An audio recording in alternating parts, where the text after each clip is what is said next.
Hello there, I'm Alex Gibson, the Programme Director for the MSc International Business at the College of Business City Centre Campus, TU Dublin in Angel Street.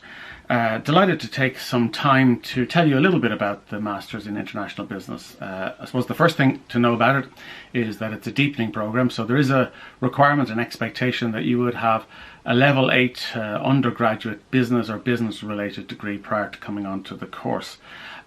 Secondly, it's a relatively small cohort. We typically have between 20 and 25 students, but from a very wide variety of nationalities, up to 10 nationalities, for example, on the course this year. So there's a great spectrum of opinion and insights within the class itself, as well as the academic team lecturing on the programme. Graduates coming off this programme, of course, benefit from the massive interconnectedness now in the global economy. So many of the graduates coming off the programme will work and remain in Ireland, working with the very diverse multinational corporations that we have here, many of them in the ICT and computer and pharma sector. But of course, many of our graduates are international and they return back to their home countries to help in the international development of where they're from. The course has a number of key features. In addition to the first semester, which has a broad range of business subjects with an international focus, such as marketing and management and HRM, operations research, law, finance. In the second semester, you get a chance for a more deep dive into applying some of the theory to the real world.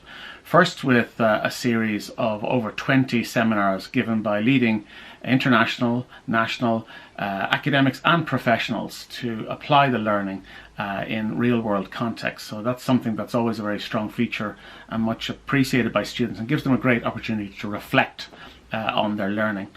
Also, there's a consulting project where you and your classmates work in groups and teams with a number of companies to help them identify, research and indeed strategize around an international expansion problem that they have.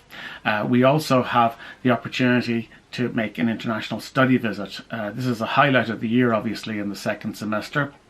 In the last number of years, the destination has been Germany, where we visited colleagues and researchers at the University of Ludwigshafen, where students have sat in on academic lectures. But of course, I suppose the key dimension of this international visit is the opportunity to get out and meet companies. So the last couple of years, we've had an opportunity to visit the manufacturing plants of companies such as Mercedes-Benz and BASF. We visited the worldwide headquarters of the consulting company SAP. And indeed, on the last visit, we visited the European Central Bank head office in Frankfurt. In addition to that, in semester 2, of course, you in earnest begin your dissertation, and that's a project, a 20,000 word project, which is individually selected. We do allocate you a supervisor, and that's concluded through the summer. So, for example, if you were to enter on the programme in September 2020, you'd be culminating and finishing your dissertation over the summer of 2021. So I hope that's given you some insight into the MSc International Business, a relatively small cohort, which I think is a very strong feature of this International Business Masters. There are many International Business Masters, but many of them tend to have very large cohorts. So we like to think that we have a personal touch and we take a very keen interest in the studies and indeed ongoing careers of our graduates. So I'll be available on the virtual open day to answer your queries, and of course do not hesitate to contact me afterwards at the contact details